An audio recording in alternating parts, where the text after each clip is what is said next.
شرماتے، اور میزبان کی خوشی کا عالم ہی کیا تھا۔ مہمانوں کے پیٹ بھر جانے کے خیال سے جو خوشی اور طمانینت ان بوڑھی آنکھوں سے چھلکتی تھی، اب اس میں سالوں کا وقفہ آنے لگا تھا۔ مگر بیجی آج خوش تھی، بہت خوش۔ جب تک یہ تینوں منحوس ادھر نہیں جائیں گے، میں نے گلی میں قدم نہیں رکھنا، بلکہ اس راستے سے بھی نہیں، اور کہیں اور سے چلو۔ اچھا تم یہ بوتل تو پیو، ذرا سکھ کا سانس تو لو۔ نہیں، کوئی سکھ نہیں ہے، بس تم ادھر سے نکلو فوراً۔ وہ کچھ سننے کو تیار نہیں تھی۔ طارق نے دونوں بوتلیں ایک ہاتھ میں پکڑی اور دوبارہ واپسی کے راستے پر چلنے لگا۔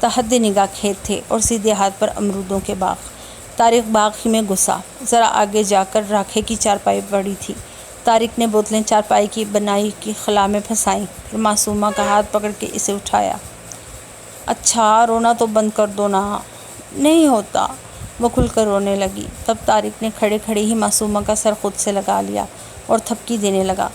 بیجی ایسے ہی کرتی ہیں، دنوں مجھ سے بات نہیں کرتی، میں اکیلی سارا دن گزار دیتی ہوں۔ اپنے آپ سے بلا لوں تو اشارے سے جواب دیں گی۔ مجھ سے زیادہ باتیں تو اپنی بھوری کالی ککڑیوں سے کر لیتی ہیں۔ کالی بھینس سے ایسے حال احوال پوچھتی ہے جیسے کوئی بیاہی بیٹی کے گوڈے سے لگ کر دکھ سکھ کرتا ہے۔ بس ایک میری ہی نمانی ذات ہے جس سے بات کرنے سے ان کا وضو ٹوٹتا ہے۔ ہائے، میں کدھر جاؤں؟ وہ بڑی ہیں، بزرگ ہیں اور سب سے بڑھ کر دکھی ہیں۔ طارق کی تسلی کے جملے رٹائے تھے، ہر بار کی طرح۔ معصومہ تڑپ اٹھی، بھری ہوئی شکوہ کناہ نگاہیں اٹھائیں۔ ہاں تو میں چھوٹی ہوں، ان کی اولاد برابر ہوں، بہو، اور اتنے خود غرض نہ بنے۔ میرا دکھ بڑا ہے یا ان کا؟ میں بھی دکھی ہوں، زیادہ دکھی ہوں۔ وہ بات مکمل کرتے ہی پھوٹ پھوٹ کر رو دی۔ طارق اسے دیکھ کر رہ گیا، پھر چارپائی پر آڑا لیٹ گیا، بازو پیچھے کر کے ان کا تکیہ بنایا۔ اب اسے معصومہ کو خاموشی سے سننا تھا، جب تک کہ وہ ساری بھڑاس نہ نکال لیتی اور جب تک بیجی کے مہمان رخصت نہ ہو جاتے۔ میں کھانا پانی رکھ دوں، کھا لیں گی، کپڑے دھوؤں، پہن لیں گی۔ پھر میں نے سوچا ایک دن کوئی بھی کام نہ کروں۔ لو جی، اس سے ماں جی کو کیا فرق پڑا؟ خود سے اٹھی، تندور تاپا اور روٹیاں لگائیں، اوپر رکھ کر مکھن، کھا پی کے برتن دھو فارغ، کپڑے نہانے جاتی ہیں تو ساتھ دھو کر آتی ہیں۔ محلے سے کوئی بھی آ جائے، دنیا جہان کے دکھ فرو لیتی ہیں، اپنی کہتی ہیں، دوسروں کی سنتی ہیں، ایک بس میں ہی۔ طارق خاموش تھا۔ 1000 بار کا سنا قصہ تھا، آج 5واں سال لگ گیا تھا، گھوم پھر کے یہی الفاظ۔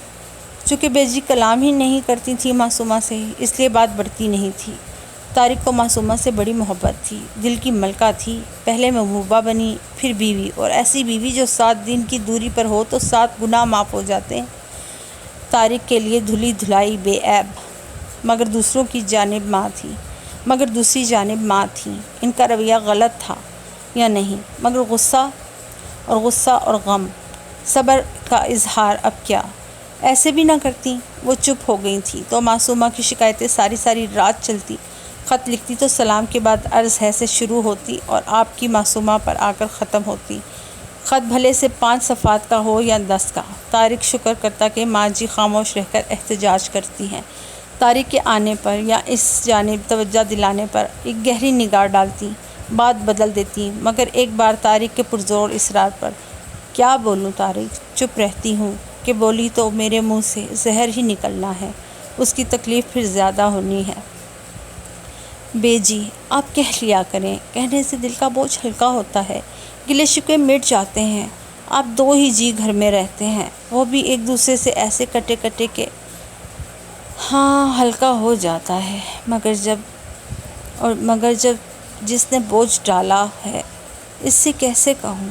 غمخواری کرنے والا کندھا۔ بیجی خلاؤں میں کھو گئی، پھر آنکھیں بھرنے لگی۔ طارق کا شانہ تھپتھپایا، بالوں میں ہاتھ پھیرا۔ اونچا لمبا جوان، چھوٹا بیٹا، چارپائی پہ بیٹھے بیٹھے زمین کی طرف جھکی اور انگلی کی پور پر مٹی لگائی اور وہ مٹی طارق کے ماتھے پر لگا دی، نظر نہ لگ جائے۔ طارق ماں کی محبت کے انداز پر سرشار ہو گیا۔ اس نے ان کا ہاتھ چوم لیا، مگر سوال اب بھی موجود تھا۔ بیجی نے ٹھنڈی سانس بھری۔ ایک چپ تے 100 سکھ کا محاورہ تو نے سنا نہیں؟ سنا ہے بیجی، میں تو بس یہی کہہ رہا ہوں کہ آپ اس سے گوڑیاں نہ ڈالیں، بہناپا نہ گانٹھیں، مگر روزمرہ کی باتیں وہ تو کیا کریں نا، وہ تو جی ہے، آپ دو ہی تو جی ہیں اس گھر میں۔ بیجی سر جھکا کر رہ گئی، اب کیا جواب دیں، مگر طارق ہنوز منتظر تھا۔ مجھے ڈر لگتا ہے طارق، کوئی بھیڑا بول نہ بول دوں۔ میرا مسئلہ یہ ہے، اسے بددعا دے دی تو برباد تو نے بھی ہو جانا ہے۔ طارق ششدر رہ گیا۔ وہ ماں کے منہ سے کچھ بھی سننے کو تیار تھا، مگر وہ یہ بولیں گی، اور وہ یہ بھی جانتی تھیں کہ طارق معصومہ سے کتنی محبت کرتا ہے۔ ہاں واقعی اگر معصومہ کو کچھ ہوتا ہے تو وہ زندہ ہی نہ رہے گا شاید۔ اس کی سمجھ میں نہ آیا کہ اب اسے ماں سے کیا کہنا چاہیے، جو منہ پر دوپٹہ ڈال کر سسکنے لگی تھی۔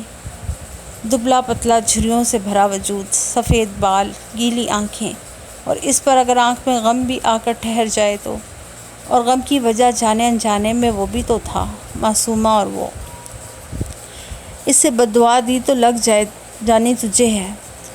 ہاں تو ماں اس نے بے تحاشا محبت سے واقف ہے جو اسے معصومہ سے ہے، مگر پھر اور غلطی کس کی تھی پھر؟ معصومہ کی سسکی پر اپنے خیالوں میں گم طارق چونکا۔ وہ اس وقت سے بول رہی تھی، کہتی ہیں اس لیے نہیں بولتی کہ کہیں بھیڑا بول نہ نکل جائے۔ میں کہتی ہوں وہ بھیڑا بول چکی ہیں، جبھی تو۔ معصومہ ادھوری بات کہہ کر پھپک پھپک کر رونے لگی۔ طارق ایک طویل ٹھنڈی سانس کے ساتھ اٹھ بیٹھا۔ چپ کر جاؤ معصومہ، کوئی دیکھ لے گا تو کیا کہے گا؟ طارق بیوی کو رلا رہا تھا۔ اس کا انداز ہلکا پھلکا لاڈ بھرا تھا۔ کوئی کچھ نہیں کہے گا، سب جانتے ہیں بیجی مجھے چپ کی مار مارتی ہیں۔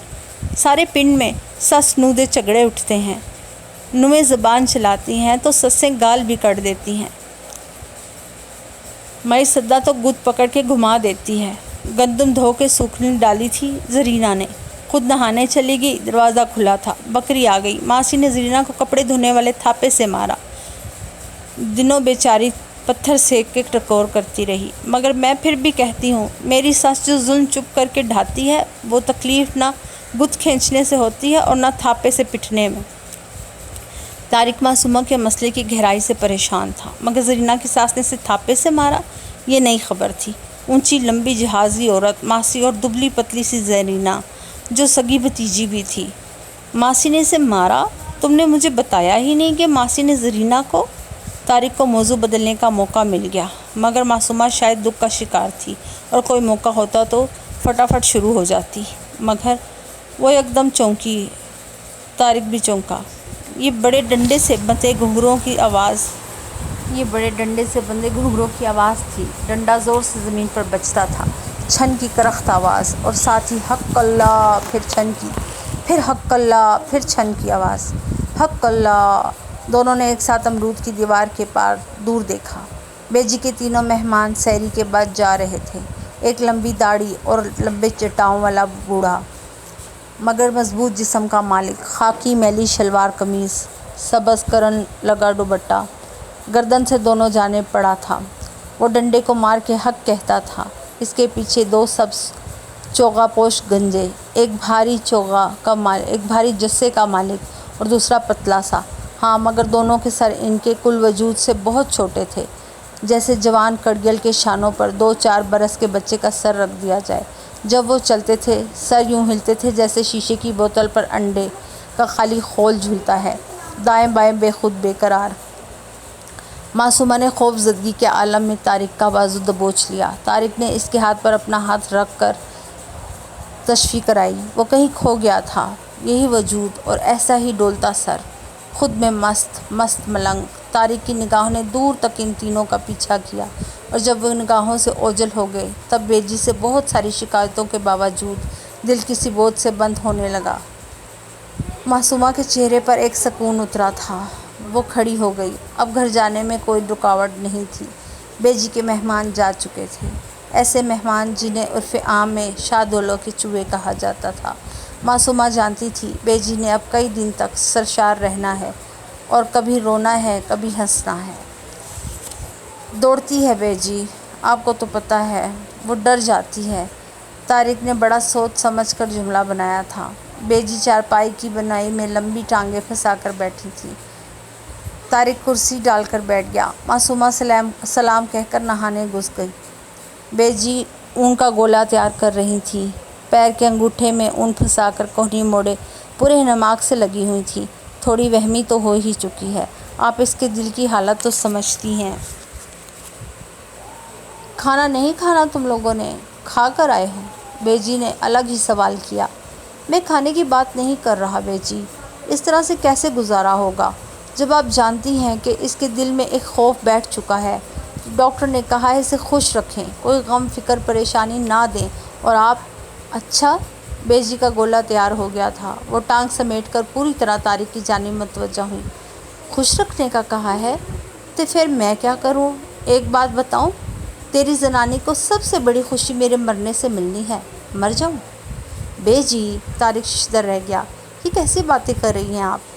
دیکھ طارق، آج مجھے نہ چھیڑ، میرا دل سڑا پڑا ہے، کلیجے سے آگ نکلتی ہے، کچھ نہ بول۔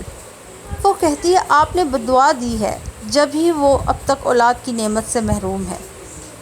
کاش دے سکتی طارق۔ بیجی یکدم نڈھال ہو گئی۔ میں تو بس یہ چاہتی ہوں یہ سچ بول دے۔ آپ نے آج تک یقین نہیں کیا بیجی، طارق کا انداز خفا سا تھا۔ نہیں، بیجی قطعیت سے بھرپور لہجے میں بولی۔ آپ کا دل نہیں کرتا بیجی آپ میری اولاد کو اپنی گود میں کھلائیں؟ طارق دکھی ہو گیا۔ بیجی نے بے ساختہ نگاہیں طارق کے چہرے پر جما دیں۔ کیوں نہیں کرتا؟ میں نے تو اس کا نام تک سوچ رکھا ہے۔ بیجی کی آنکھیں دکھنے لگیں۔ طارق کی آنکھوں میں حیرانگی امنڈ آئی۔ ماں بیٹے کی گفتگو سے بے نیاز سی بنی معصومہ بھی بری طرح چونکی۔ وہ لاپرواہ سی بنی کھانا نکالنے آئی تھی۔ اچھا کیا؟ طارق اشتیاق کا مارا کرسی پر ذرا آگے کو جھکا۔ محمد طاہر پرویز۔ بیجی کے لہجے میں سرشاری سی آ گئی۔ طارق نے ایک نظر ماں کی طمانینت دیکھی، پھر مسکرا کر اسباب میں سر ہلانے ہی لگا تھا کہ پتھر بنی معصومہ پر نگاہ ٹھہر گئی۔ اس کے چہرے پر زلزلے کی کیفیت تھی، پھر رنگ بھی اڑ گیا۔ صدمہ، سکتہ، بے قراری اور اشتعال کی شدید لہر۔ اس کے ضبط کا خاتمہ ہوا۔ وہ جنونی کیفیت میں کھڑی ہوئی، ہانپنے لگی۔ بیجی اپنی بات کہہ کر مطمئن ہو گئی تھی، بلکہ جیسے ہاتھوں میں نومولود محمد طاہر پرویز کو اٹھائے بیٹھی تھی۔ ایک طرف بیجی، ایک طرف معصومہ۔ اصل مشکل طارق پر پڑی تھی، اور کوئی وقت ہوتا تو وہ ہاں میں ہاں ملا کر آمنے سامنے معصومہ کے کہتا، بیجی کوئی اور نام، میرا مطلب ہے یہ نام بھی تو ہو سکتا ہے، مگر مجھے اختیار دیا تو میں نے یہی رکھنا ہے۔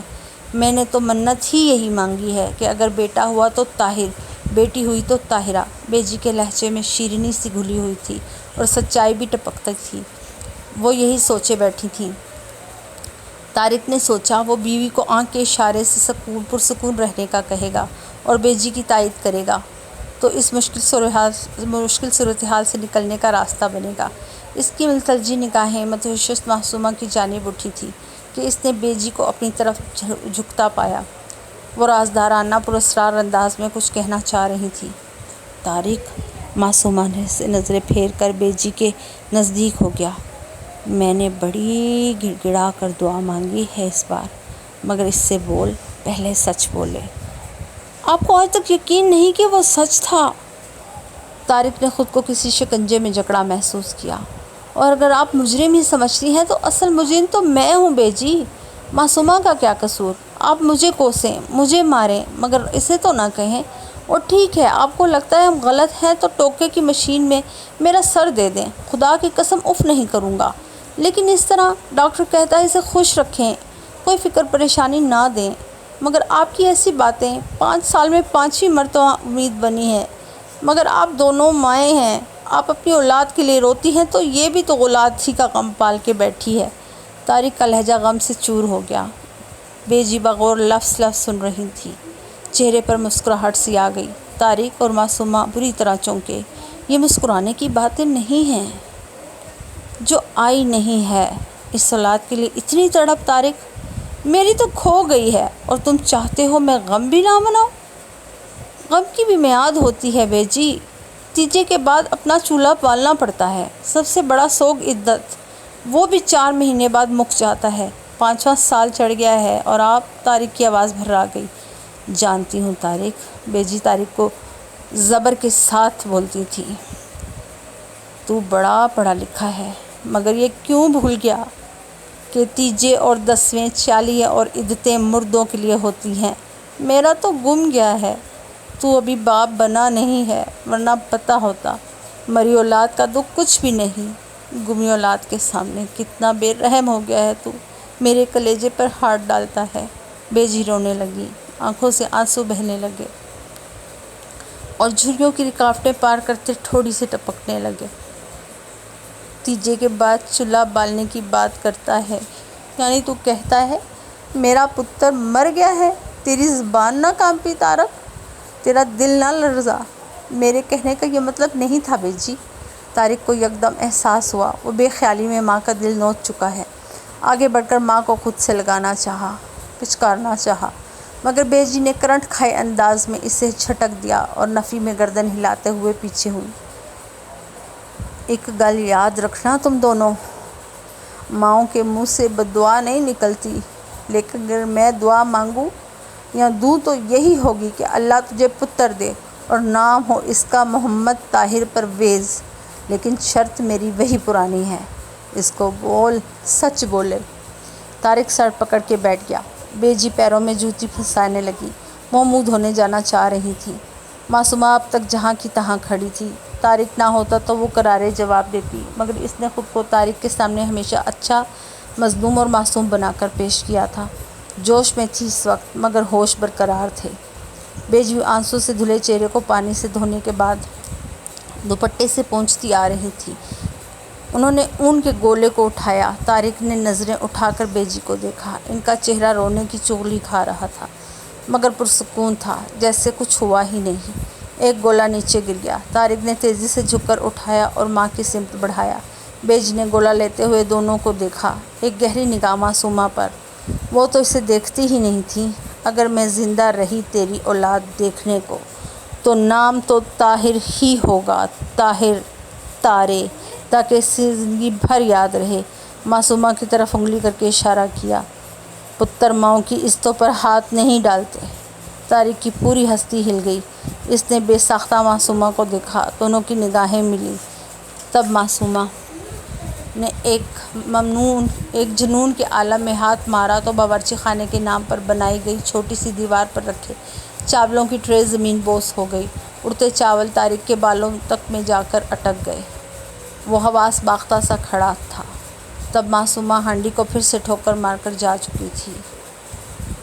معصومہ اپنے کمرے کی جانب بھاگی۔ طارق شدید پریشانی میں کھڑا تھا۔ بیجی اپنے گولے گن رہی تھی۔ یہ کہانی جاری ہے، اگلے قسط انشاءاللہ بہت جلد پیش کی جائے گی۔ بہت شکریہ۔